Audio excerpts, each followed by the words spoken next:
Hello and welcome to Mother Tongue, the podcast where modern motherhood meets real life. I'm Marianne, founder, podcast host, and mum of three, and I created this space for all the mums who are juggling it all. From toddlers and tantrums to businesses and burnout, we're talking about what it actually takes to build a life, a career, and a family all at once. Here, you'll hear honest, unfiltered conversations with founders, freelancers, experts, and everyday mums about work, wellness, identity, mental health, relationships, and everything we carry that no one talks about. Hit follow, join our community, We Are Mother Tongue, and tune in for real talk that supports the whole you, because modern motherhood is busy and no one should do it all alone.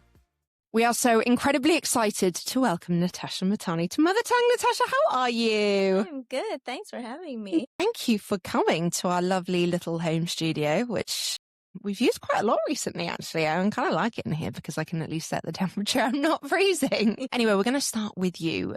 Before we get into our conversation today, can you please start by telling our lovely listeners a little bit about yourself?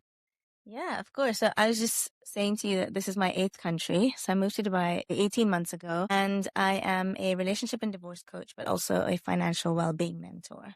And I've been coaching since before coaching became like super popular, almost 15 years. And I was a life coach initially, and then I became an accredited divorce coach. Having gone through the experience myself, I just had a lot of people reaching out to me and saying, like, what should I do? I'm stuck in this, marriage that I'm not happy in. And I just wanted to hold space and support those women. But I'd always say I'm the divorce coach that doesn't want anyone to get divorced. And so I did some further training to become a relationship coach. And I was doing that for about 5 years. And I realized that the number one reason that women were stuck in relationships that weren't working for them was money. It was a conversation they weren't having. It was the one reason they stayed. And that shouldn't be a reason you stay in something that's hurting you. No. And I had been like sort of building my own portfolio and working in the money space for a while, but just kind of behind the scenes. And then, a year and a half ago, I just started supporting women with that as well. I love that because you're so right. They do feed into one another. And if you can fix the money issue and the relationship issue, hopefully then we won't get to the divorce issue. Exactly. Like, I think now people are jumping on divorce because it's become so easy. While I think that if you need to get divorced, you should, and there should not be any shame attached to it at all. But if you fix the other two issues, you should not even need to get there. No, exactly, which is what we want really in life, let's be honest. So coming to the relationship with money issue, can we just talk a little bit about that? Is that something that you personally experienced, or is it just something that you see time and time again in women? Yeah, so both of them. Okay. When I went through the process of getting divorced, about a year after I separated and finally got my divorce papers, I had the rug pulled from under me. My child's partner has nothing to do with our lives, and that's his choice. And suddenly I was like, my son was 3 at the time, and I just remember thinking, how am I going to put this kid through university? I don't know why I was worried about something 15 years later. But, your first thing is I've got to take care of this child. And it's not that I didn't have access to money or hadn't been working or anything like that. Like I hadn't completely sort of given up everything to be a stay-at-home mom. I mean, he was only 1 when I left, so I was only just a parent. But there are many people who have like not worked for years and then something happened. So for me, it was that I had the rug pulled from under me, and I just thought, now what? Yeah, well, this is the thing. We actually had a big conversation about this a week ago. We had a founders breakfast, and we were talking about money and how people don't talk about money, and how important it is as women to be involved in your finances, regardless if they are your husband's finances, he's bringing the money, or if they're joint, because so many women don't have their own money. And if you are a stay-at-home mum and you're raising your kids, I personally think you should be paid a salary. 100%. Because agree. not that you should have to be paid to look after your children, but you should be valued within the relationship. And if the worst was to ever happen, then you're prepared. You have your own pots, because so often men manage all the finances. Don't worry. It is a little warm. That's right. I think it's heat. Thanks. They pay all the bills. They book the holidays. They make all the investments, and women are just bystanders. They don't think oh, I want to have a look at these investments. What are we investing our money in? Is it in stocks and shares? Is it a house? Whatever it is, there's just no involvement, and then nothing is their own. And if a man then decides to start putting things in place to leave, then they can be clever enough to swindle things away without a wife knowing, and then that's it. What are you left with? So I think it is so important for women to get, one, confident talking about money, and two, be savvy enough. I mean, don't get me wrong. The ideal situation is that you're deeply in love with your husband and nothing ever happens, but you can really, really love someone and not be a total fool and still help yourself. It's important. It's important that you have the understanding and the knowledge, but also the support behind you if you ever needed it for any reason. It's the agency piece. Yeah. Right? Because we celebrate when women are in loving relationships and everything is taken care of them, right? Oh, it's like, oh, they're so lucky. And they are. That's a wonderful thing. Like, it's a wonderful thing to be in a loving relationship where your partner takes care of everything. I'm not saying don't do that. I'm not saying don't be a stay-at-home parent. I'm saying just have some financial agency. Have an account that's your own. Just know where the money is. Even if you're not involved in it, just understand where the money is. What are your investments? Like all the things you just said. Like just know that. And then, And I mean, how can we start to change this? How can we start to help women understand or change the mindset that has been in place for so many years? So many years, people have just shared money with their husband and turned a blind eye because they've thought it's not their place to get involved in the finances. Well, podcasts.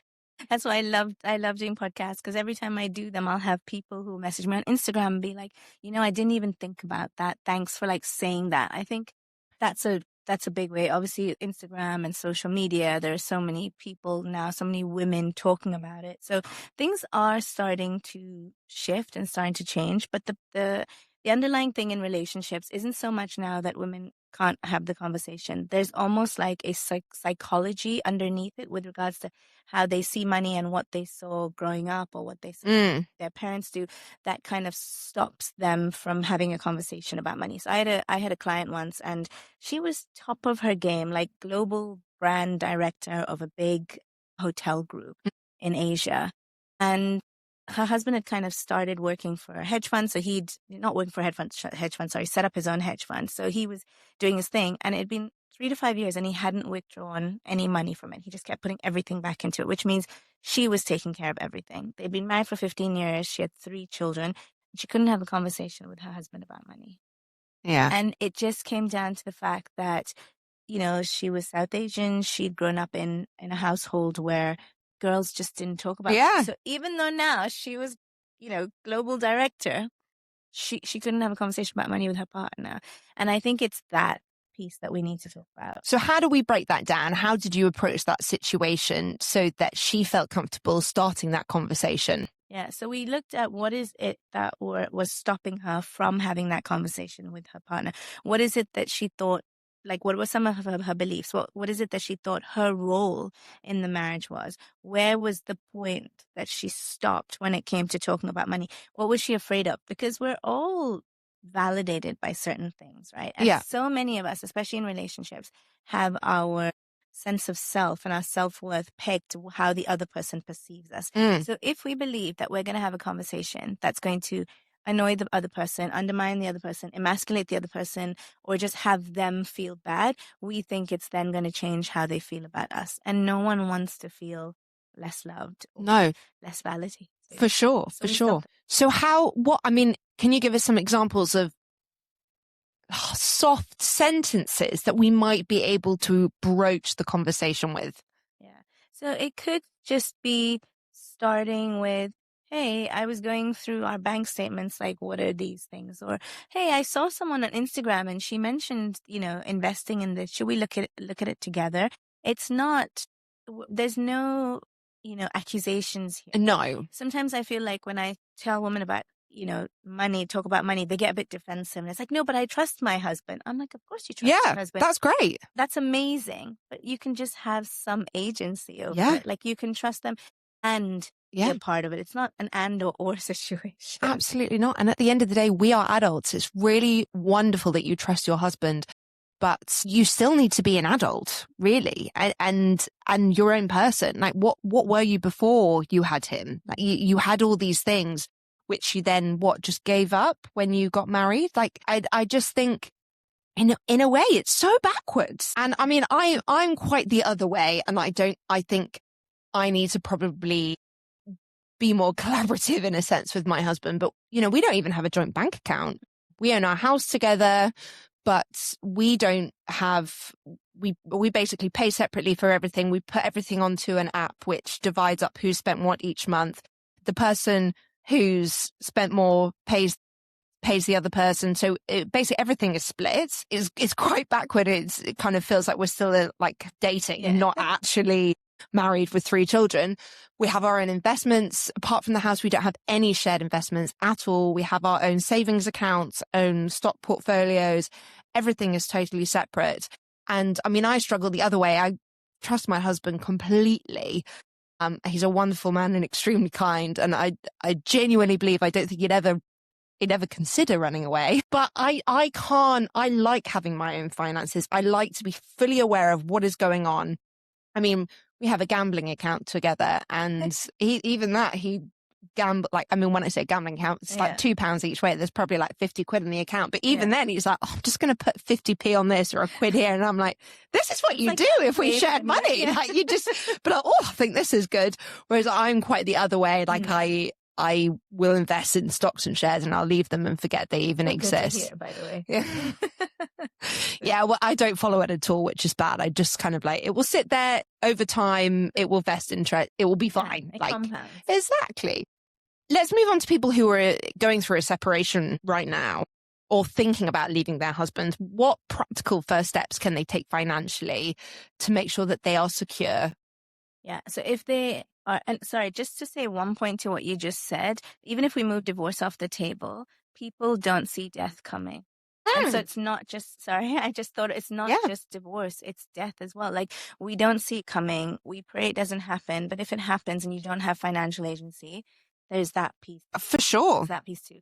But for someone who's considering divorce, I always say to them, get your financial ducks in a row. So first of all, you need to get visibility on what you actually have. If you have been out of the workplace for a while, or you don't have your own account, or you have no idea, like you're given a credit card, or you're given sort of petty cash every month and you have no idea, get visibility on what you actually have, what your partner has, because it's for both of you. Have your own bank account. Like that, you should have your own bank account. Yes. Everybody should have their own bank account.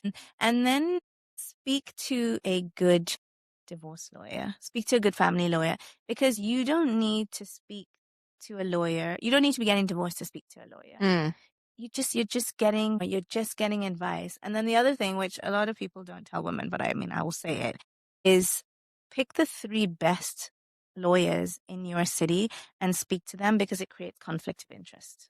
Okay. That means your partner cannot use them. So even if you never use them, it doesn't matter. Okay. That's a great tip. I wish someone had said that to me. Love this. Because at the end of the day, at least in my experience and what I've seen, a lot of the times when it comes to divorce, and it's happening more and more now, more women are initiating it. But for many years, it was men. They had all their ducks in a row. Yes. And then when they came and they handed the papers, most women are like, I didn't see it coming. No.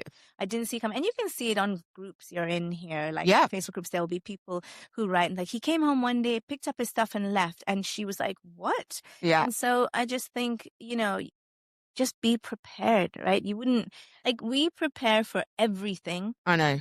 Except divorce. And even though divorce is at 50%, like we prepare for everything else. That's a terrifying stat. Because it sounds depressing. And the thing is, yes, like when I say this, like I said, I don't want anyone to get divorced, but I want women to feel secure.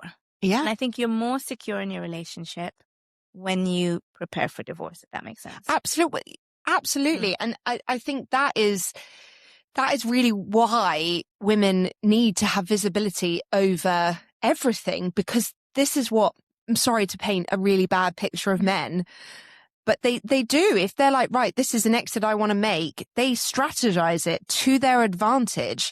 And if you are that woman whose husband comes home one day and out of the blue says, I'm off, and you have no clue, then you are fucked, because the money that can be swindled away into different places, I mean, that is long gone. Yeah. And I think women spend so much time looking after everybody else, husbands included, that they forget to look after themselves. And actually, if you looked after yourself in this particular instance that we're talking about, you are essentially looking after your children. I think making that clear, and actually how important this is important. But just coming back to the salary before we move on to relationships, what are we talking numbers wise? So are we talking like a set amount, maybe 20K a month, or are we talking a percentage of that husband's salary? What would you, if a woman was wanting to go and have that conversation with their husband, like, I would like you to pay me every month, where to start and how much should we be asking for? Yeah. So that's a tricky one because it does depend on the relationship. I also wouldn't recommend that anyone go into a relationship saying like, you should pay me for this. No. Just because I think there are it depends on where the man is at. If he watched his mum, raise like her children, or that's what he sees, he just thinks like, hey, but I'm providing for everything else. That is your role. This is my role. It's not going to land, right? And like people say, oh, communication is key in a relationship. And I say communication is not key. Comprehension is key. Because you can be communicating until the cows come home. And if it's not landing, because their blueprint is completely different. Yeah. So it could just be a conversation around, hey, so maybe I want to go back to work, or maybe I'm considering doing this, but I just would feel more secure if I had a little bit of like money that I could buy what I want with, or I could invest with, or I could play with, or I saw someone online and she was talking about investing. I'd like to look into it. Like, can we kind of think of a figure or something that I could have each month, and let it be a very collaborative conversation. Yes. Initially at least. Yes. Right? And then what you do with it is what you do with it. But at least you're coming across like, this is why you should be wanting to do it, as opposed to this is why I want it. It's the same size. It's two different sides of the same coin. Yeah. It's just how you approach it, because men get defensive too. For sure. It'll be like, am I not providing enough? Like, am I not giving you enough? But it's everything. Not every man, but as a generalization, a lot of them will jump into being defensive. And then a woman will immediately back down. She'll be like, you're right. I should be so lucky. You're taking care of everything. Look at the beautiful home we live in. Like, our kids have everything. Holidays are all taken care of. But it's like, yeah, that's wonderful, but that's not the point. No, that's not the point. Okay. Love this. And then we're going to move on to the relationship part now, because again, that is important. As you mentioned, we don't want to get to a point where we are divorced. So what are some early signs that a relationship might not be healthy? And what does that look like on the surface? I think being afraid to have conversation is a huge sign that you're not comfortable or feel safe enough. And by safe, I don't mean physically safe, just emotionally safe in a relationship, to have a conversation that you think your partner's not going to like. Like, you have to be able to have conversations that you think the other person's not going to like. And I mean, I think in general, that's a problem with the world, where it would become so polarized that it's like, unless we have exactly the same values, we can't be together.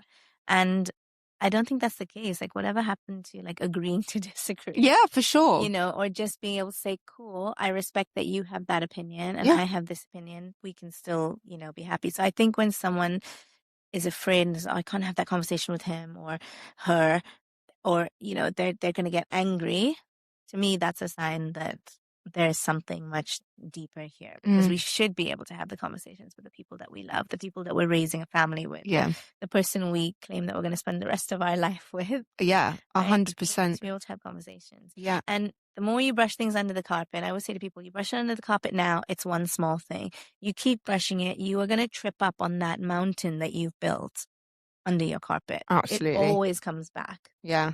Absolutely. I couldn't agree with that more, to be honest. I've always been pretty good at communicating with my husband. I'm probably the other way. I'm probably a bit too blunt. And yes, definitely sometimes I hurt his feelings, or he becomes defensive because the way I'm communicating is quite brash and abrupt.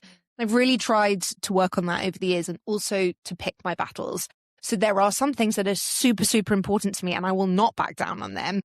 But other things that I feel are more important to him that I might raise as a concern, I might back down.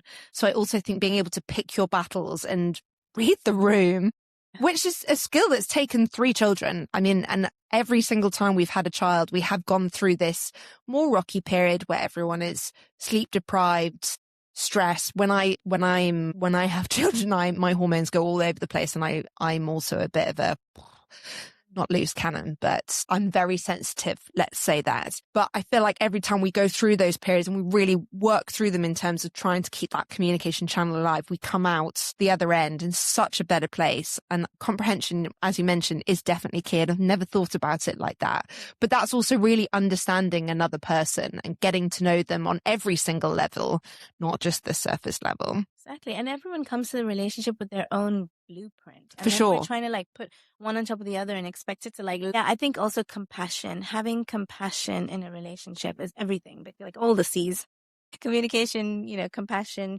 because it's understanding that, like you said, you pick your battles, understanding that their values may be different, or understanding that they had a completely different upbringing to you. And so they see the world differently based on their upbringing.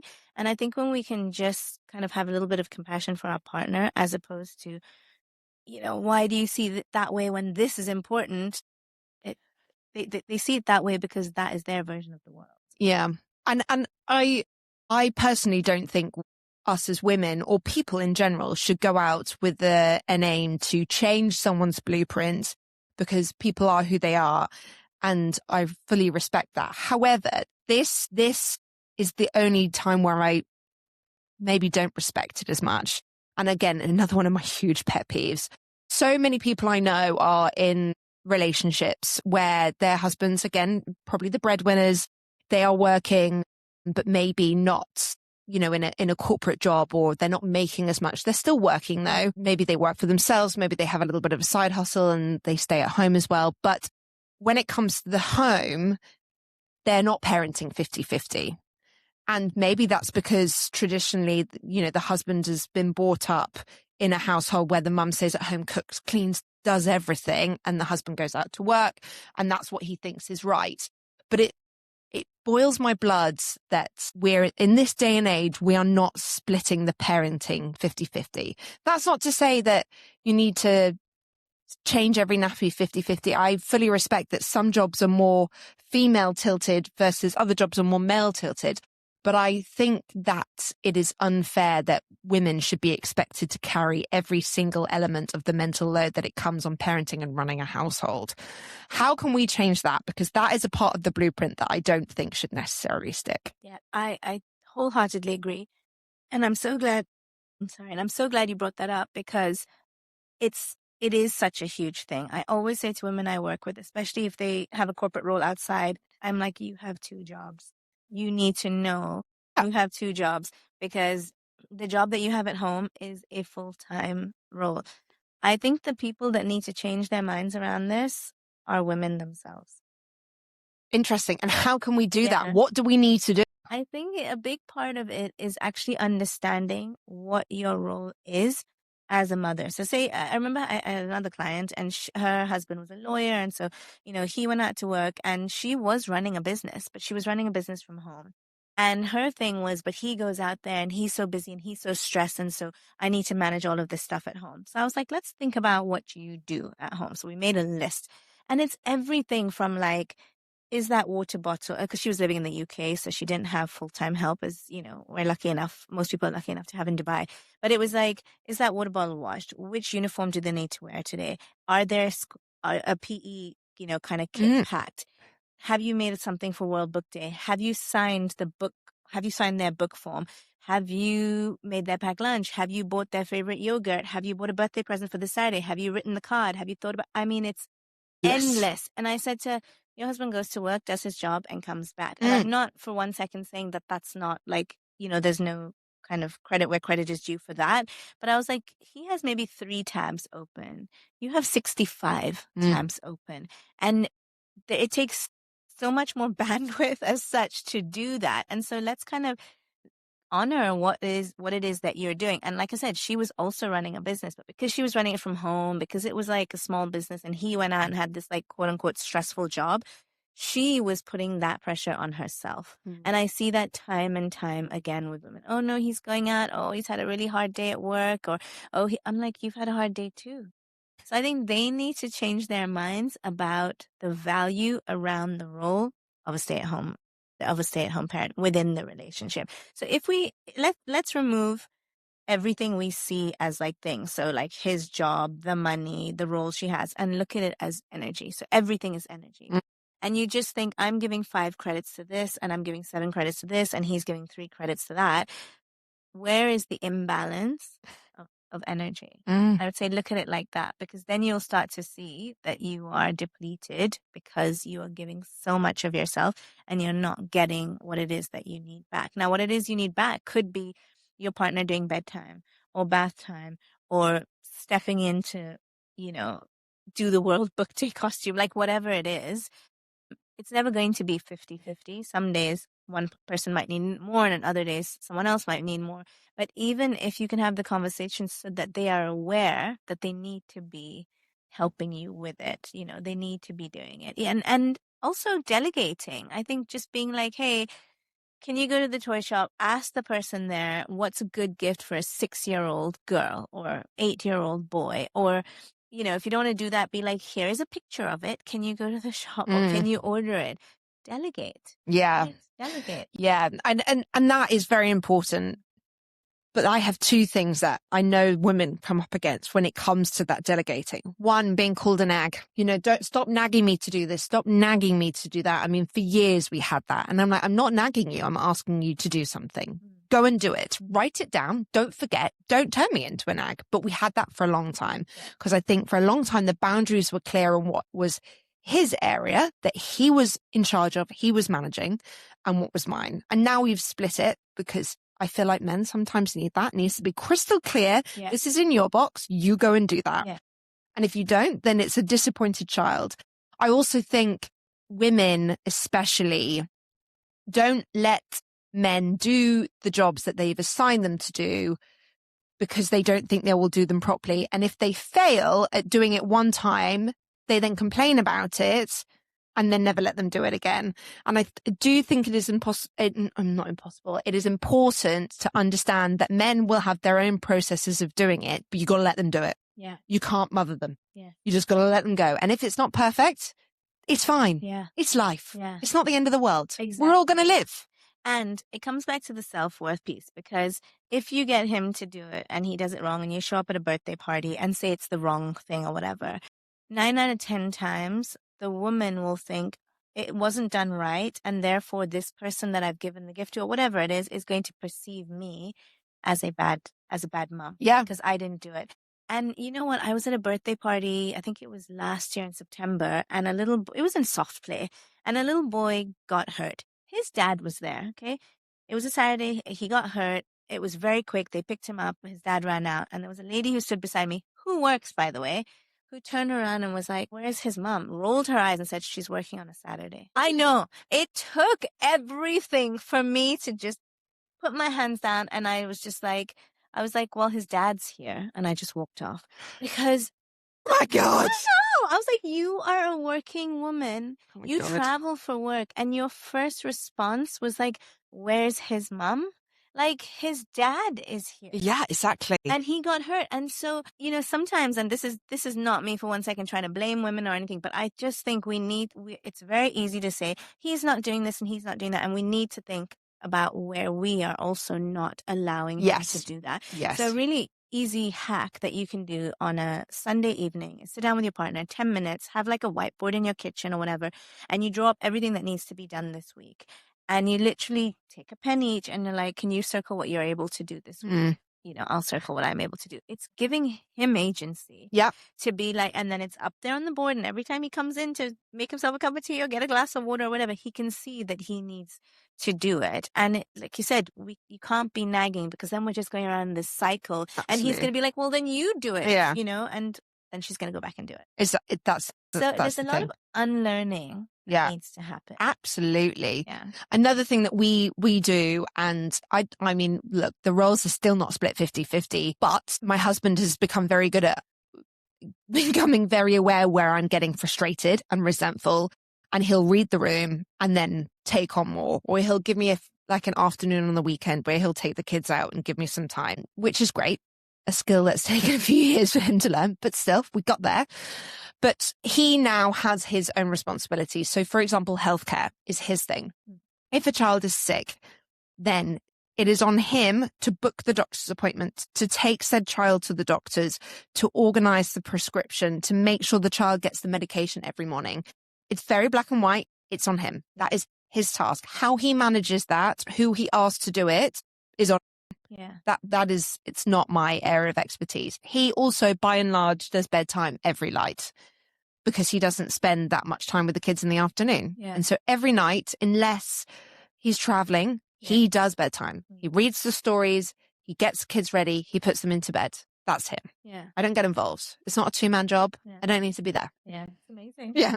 It is. It's taken us a long way to get here. Cuddles in the daytime. Yeah, but that's the thing. I mean, I normally try and clock off work when I pick them up, not every day, but after I pick them up from school at 3 p.m., we've either got after school activities or play dates. And unless I've got a lot of work on my plate, I will spend time with either all of them or one or two, or depending on what the afternoon beholds. And that is my time with them.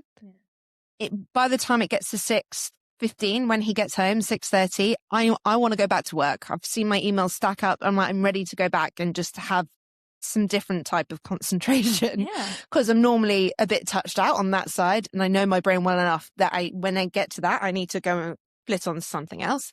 And he takes over from there, and he does, if they haven't been bathed, he does bath. And if not, he just does bedtime. Yeah. And that is it.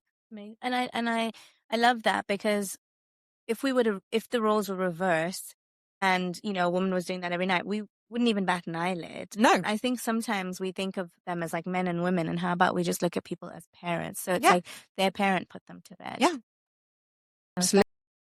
Absolutely. He also does drop off every morning. Yeah. Which, I mean, it's it's semi on your way to work. Like, why wouldn't you? Why wouldn't you help with that load? Because it's a big thing, dropping kids off at school every day and picking them up. We've got 3 children, and the big 2 are at 2 different campuses. Like, it's a big job. Yeah. It takes a lot of time from your day. And especially at this time of year when it's hot and you're wrestling in the heat to try and get children and bags and everything in and out of the car. Yeah.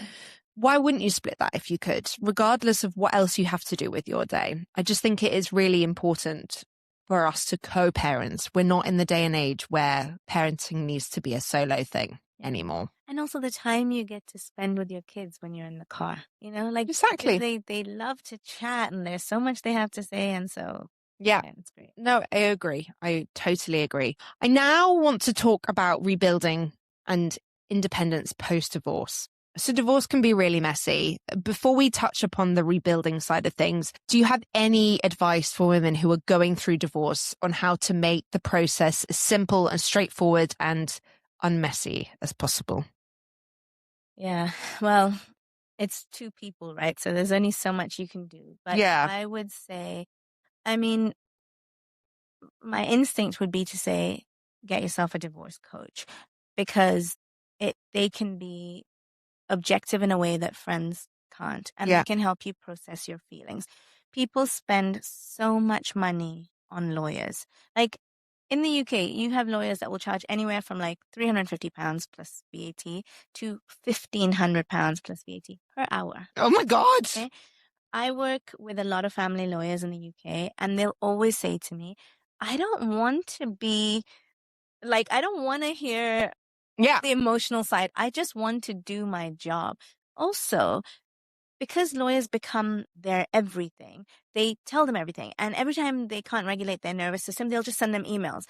What I want every woman to know is that lawyers, most of the time, charge in 6-minute increments. So if you send them a 2-line angry email that your partner has done something, and they read that and it only takes them 30 seconds, like, they charge in 6-minute increments. So you're paying a lot of money. A lot of money. That's so great. Consider getting yourself a coach. But also, just if there's one thing you can do, it's learn to regulate your nervous system, because divorce brings out the worst in people, unfortunately.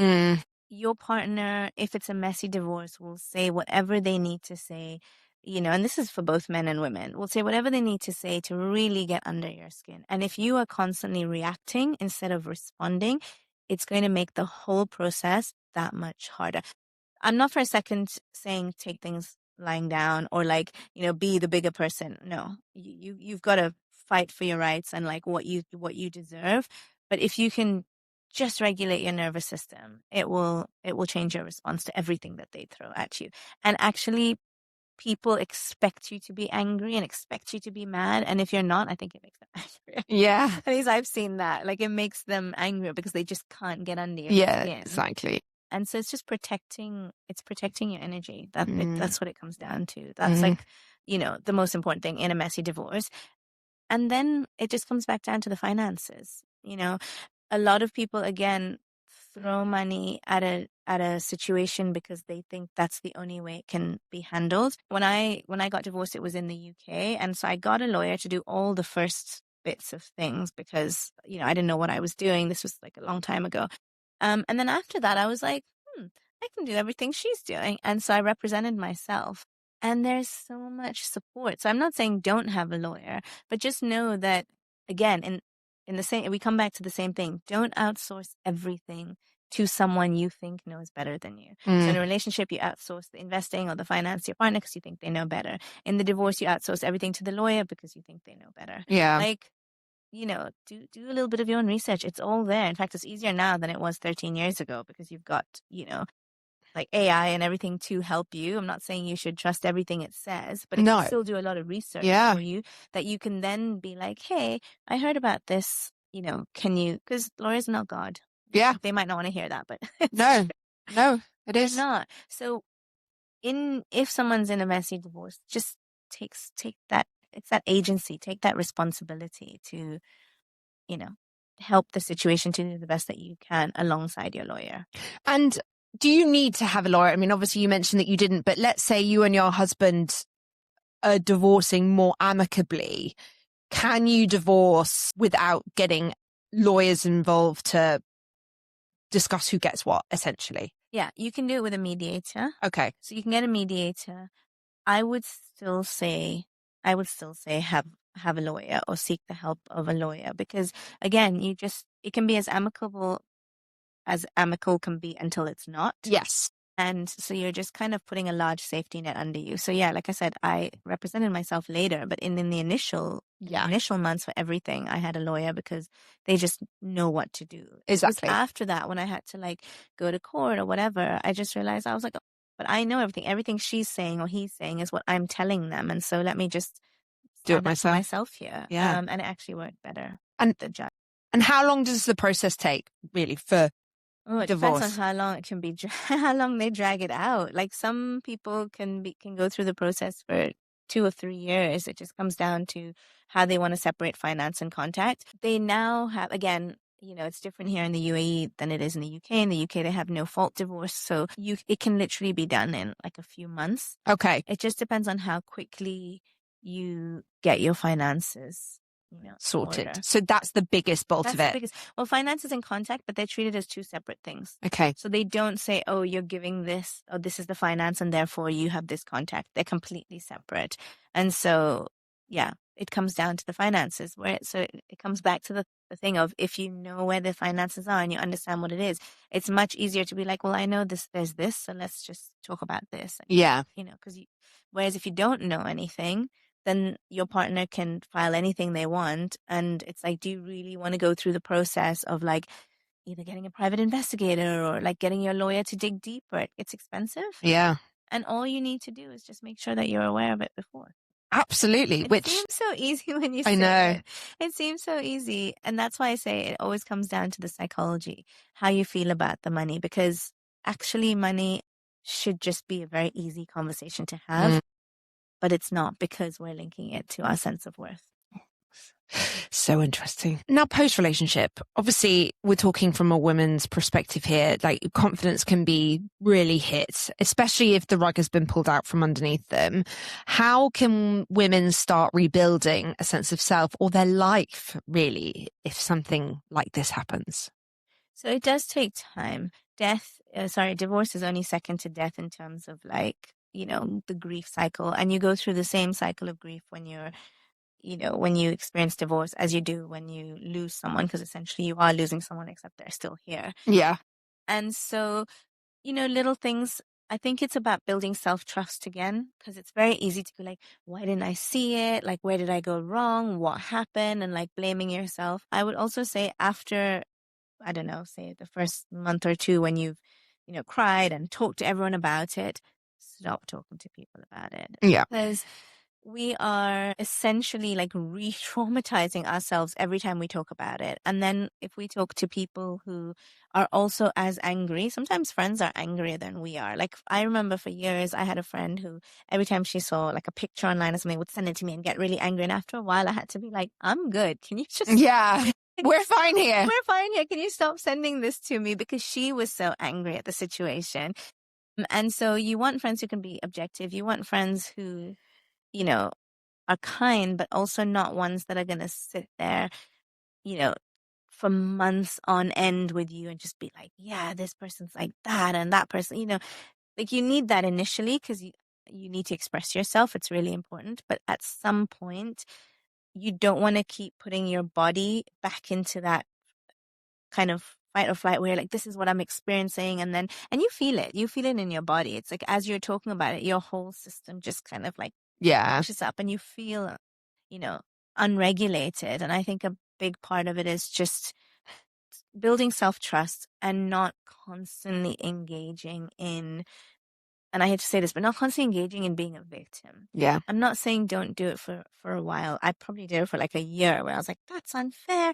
But after a while, two things. One, you can't move forward if you constantly feel like the victim.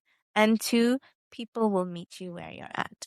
So if you are a victim, they will meet you there. Like if you throw yourself a pity party, that's the party they'll come to. If you show up confidently, that's where they're going to meet you at. And so you just have to decide how you want to feel and then go there. Again, that's not to say that you won't have days that are not great, but as long as you have more good days than bad days and more days of, speaking positively than just speaking negatively, I think that's where we want to go. Yeah, that's where you want to go. Yeah.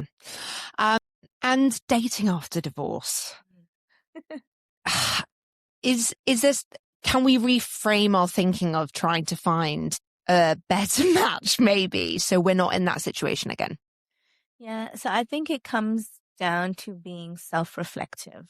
So it's like I said, it's very easy, and in many cases it's worth the blame, but it's very easy to be like, so say you're a woman, to be like, he did this and he did that and he did this. Yeah, I'm not denying that he did those things. But what part of you allowed for that? Now, this is a nuanced conversation. If someone is physically violent, there's nothing that justifies that, right? But if someone, was kind of doing something that you didn't like and you never said anything and you never stood up for yourself, then you will move into the next relationship. And if they do something and you don't stand up for yourself, nothing changes. And so I think reflecting on like, yeah, they did those things. They weren't very nice. But what part of me thought that was okay? What part of me accepted that? What part of me let them get away with it, with doing that to me? And when you can kind of build that part up, then when you go into the next relationship, you're not going to allow the person to treat you in the same way. So I think there's a bit of self-reflection that's necessary there. And then also look for all the good men. There are many, and it's very easy to be like, all men, and then you take to social media and your algorithm picks up on the fact that you're now looking at divorce content and it sends you more of that. And suddenly everything you see is like, if he does this, he's not worth it. That's a red flag. And I'm just like, oh my gosh, don't put yourself in an echo chamber. No. Find the good, find the people out there who are good, because they are. And then look at that on social media and then it'll show you more of that, create your own echo chamber. That's great advice, actually. And if someone is listening and feeling stuck, either emotionally, financially, or maybe both, what are the first small steps that they can take today to change that? Yeah. Schedule time in your calendar every week to, whether it's follow someone on Instagram or go onto YouTube and start learning something about money or finance. It feels daunting and overwhelming because you don't know anything about it. But I need to remind women sometimes that you grew a human being. Yes, so true. You grew a human being with no idea how Yeah. to grow a human being, right? But you get pregnant and then you read the books and you listen to the podcasts and you speak to friends and you grow this beautiful being. You can do the same with money. Yeah. 30 minutes a week, go and watch something on YouTube, do a short course, like whatever it is, start learning how to manage your money. Like, I would say to all women, there should be no woman on earth who says, oh, my husband takes care of it. I have no idea. Yeah. We need to change that narrative. We need to change that narrative. Yeah. We're now going to come into our quick fire round. Are you ready? All right, I'm ready. One product that you swear by. Oh, Grow Gorgeous Hair Serum. Oh, love it. Yeah, Grow Gorgeous Hair Serum. Oh, I'm going to try that. Coffee or matcha? Coffee. One habit that makes you feel more organized or grounded? Stand-up paddleboarding. That's niche. I love it. Favorite AI app or tool that you're using at the moment, and how does it help you? Claude. 100% Claude. So Claude over ChatGPT. 100%. Unless you're creating images, which I don't, but then it's better. Claude is phenomenal. Oh, interesting. One business or motherhood hack that you couldn't live without? Oh, one business on motherhood hack. Well, I have a 14-year-old now, so things have changed. I'd say Revolut. We use Revolut. To be fair, Revolut is great. It is, right? Yeah. It just makes it so much easier. It might have been different when he was, I might have given you a different answer when he was like 5, but yeah. Like those newbie nets, when they're little and you shove steamed fruit in those newbie nets. Oh, and they yeah. can just, They can just go for it without like the risk of choking. Maybe when he was younger, it would be that. They were great. What is your go-to wellness ritual that's under 10 minutes? Journaling. And what is the single most powerful thing that has helped you either in family life or business? Learning how to use my breath. Great one. And Natasha, for anyone who wants to reach out, say hi, find you, ask any questions, where can they find you? Instagram is where I'm at daily. So it's at Natasha Coaches. And yeah, DM me, message me. I'm always there. I'm going to link everything in the show notes, guys. So please check that out if you have any other questions or anything is not clear. Natasha, you've been fantastic. Thank you so much Thanks for coming having on me. Mother Tongue today.